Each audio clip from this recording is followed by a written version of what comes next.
नैनीता भाग।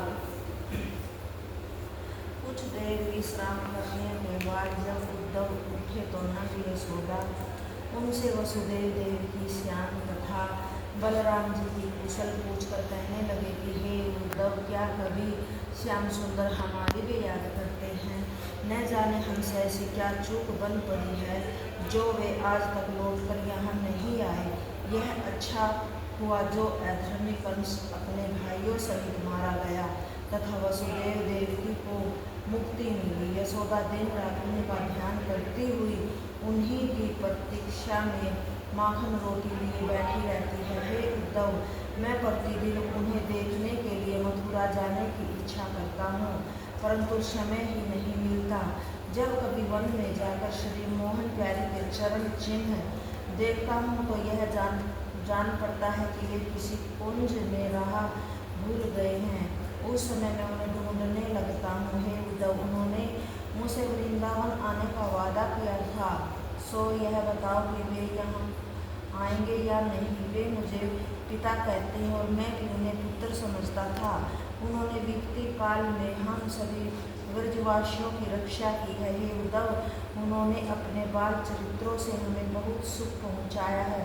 वे इन बातों की चर्चा कभी वसुदेव देवकी से भी करते हैं अथवा नहीं। हे उद्धव, गर्गाचार्य मुनि ये कहने से मैं यह समझता हूँ कि वे परमब्रह्मा प्रभु के अवतार हैं तथा उन्होंने पृथ्वी का भार उतारने के लिए अपनी इच्छा से अवतार ग्रहण किया है। हे परीक्षित, जब नंदराय इस प्रकार कह चुके तब यशोदा जी रोती हुई बोली कि हे उद्धव, तुम हमारे पुत्रों की कुशल हमें सुनाओ। क्या वे कभी मेरी भी याद करते हैं? उनके बिना मैं अतन दुख पाती हूँ। वे सबसे आने को कह गए थे परंतु अभी तक लौट कर नहीं आए। हे परीक्षित, इस प्रकार कहकर जब नंद तथा यशोदा रोते रोते व्याकुल हो गए तब उन्हें धैर्य देने के लिए उद्धव ने इस प्रकार कहा कि हे नंद यशोदा जी, तुम धैर्य मत खो। श्याम सुंदर भी मेरे पीछे पीछे आ रहे हैं। यह सुनकर जब नंद यशोदा को धीरज हुआ तब उद्धव जी इस प्रकार कहने लगे कि हे नंद यशोदा जी, जिनके घर में रहकर पूर्ण ब्रह्मा परमेश्वर ने अपनी बाल लीलाएं की हैं, उनकी प्रशंसा भला कौन कर सकता है। आप बड़े भाग्यशाली हैं जो आपके हृदय में आठों पहर श्री श्याम सुंदर की प्रीति बनी रहती है। मैं तो आप दोनों को जीवन मुक्त समझता हूँ। यशोदा जी ने रोते हुए इस प्रकार कहा कि हे उद्धव, तुम ज्ञान की बातों को छोड़कर सच सच बताओ कि श्याम सुंदर यहाँ कब आएंगे। यह सुनकर उद्धव ने कहा कि हे यशोदा जी, तुम मेरी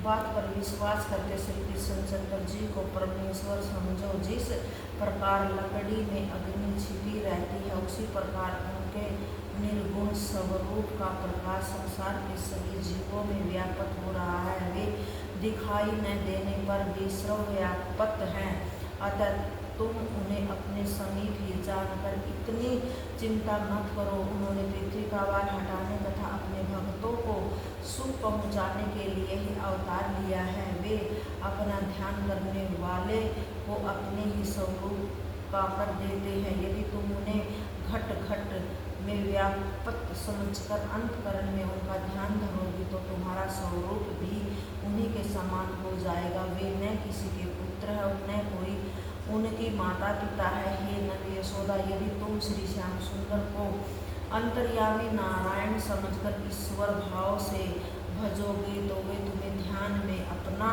दर्शन देंगे। उद्धव के मुख से ऐसे शब्द सुनकर यशोदा ने कहा कि हे उद्धव, मैं अपने मन को बहुत समझाती हूँ, फिर भी वह किसी प्रकार नहीं मानता है। हे परीक्षित, जब 4 घड़ी रात्रि शेष रही तब उद्धव नंदराय जी से पूछकर यमुना स्नान करने के लिए चले। वे इस द्वार के समीप होकर निकलते थे। उसी घर में श्री हरि की चर्चा होते हुए देखकर उन्हें अयतन आनंद प्राप्त होता था। जब उद्धव जी यमुना तट पर पहुंचकर स्नान करने के उपरांत संध्या वंदनम आदि नित्य कर्म करने लगे, उसी समय सवेरा हो जाने के कारण सब गोपियां भी घर गृहस्थी के कामों से छुट्टी पाकर जल भरने के लिए वहां आ पहुँची। वे सब परस्पर श्री श्याम सुंदर की चर्चा कर रही थी। वे जब यमुना तट पर पहुँची तो श्री श्याम सुंदर के रथ को खड़ा देखकर इस प्रकार कहने लगी कि हे सखी, मालूम होता है कि अब वह अक्रूर यहाँ फिर आ पहुँचा है। यह सुनकर दूसरी सखी ने कहा कि हे आदि, क्या पता श्री श्याम सुंदर ने हमारी ही शुद्धि लेने के लिए किसी को भेजा हो। इस प्रकार बातें करती हुई वे व्रजबालाएं जब यमुना तट पर पहुंची तब उद्धव उनकी प्रीति देखकर सोचने लगे कि देखो, इन्हें श्री कृष्णचंद्र जी से कैसी प्रीति है कि उनके अतिरिक्त किसी का भी कुछ ध्यान नहीं है। श्री श्याम सुंदर ने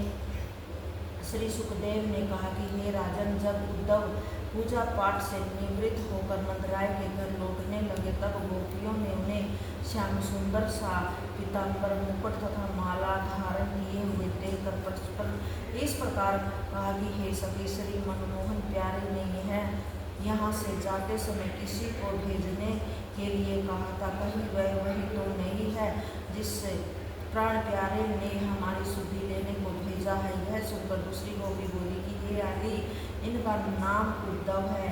ये कल से नंद यशोदा के घर ठहरे हुए हैं तथा श्री मोहन प्यारे का संदेश लेकर आए हैं। यह सुनते ही राधा आदि गोपियाँ उद्धव के समीप जा पहुँची। उनकी प्रीति देखकर उद्धव भी बैठ गए।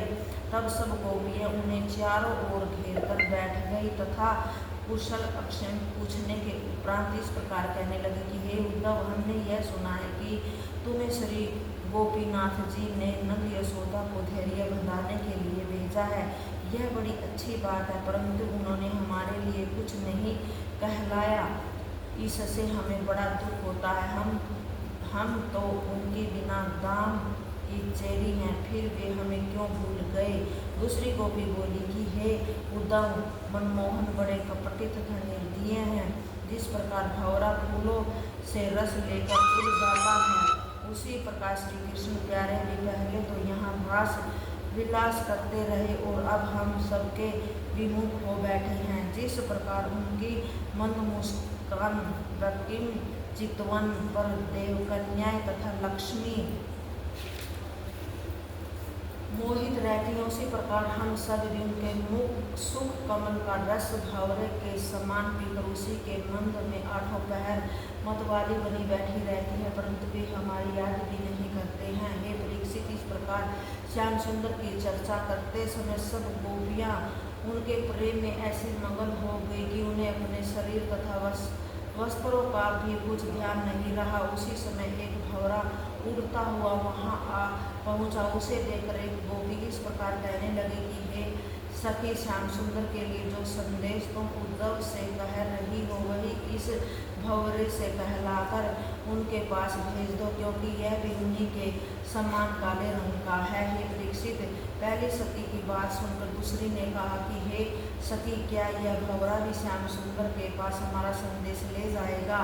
मैं तो यह समझती हूँ कि जितने भी जीव श्याम वर्ण के होते हैं उनमें किसी से अपने स्वार्थ की आशा नहीं करनी चाहिए। यह सुनकर तीसरी सखी बोली कि हे आली, कृष्ण वर्ण के सभी जीव एक जैसे होते हैं। मेघ तथा सर्प भी काले रंग के होते हैं जो सबको बड़ा दुख पहुंचाते हैं। इसी प्रकार भंवरे को भी समझना चाहिए।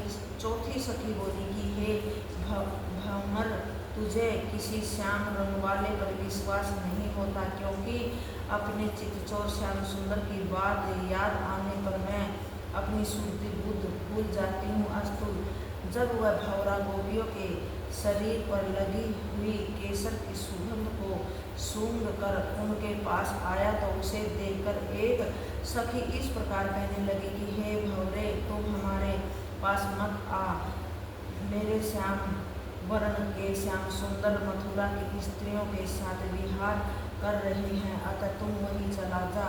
एक अन्य सखी बोली कि हे आली, इस भंवरे की नाक मथुरावासी स्त्रियों के शरीर की सुगंध सूंघ कर भर गई है, अतः यह कहीं एक स्थान पर नहीं बैठता है। दूसरी गोपी बोली कि हे भंवरे, तुम मथुरा में जाकर हमारे चित्तचोर से यह संदेश कह देना कि अपने प्रेमियों को भुलाकर उन्हें दुख देना कहाँ का न्याय है।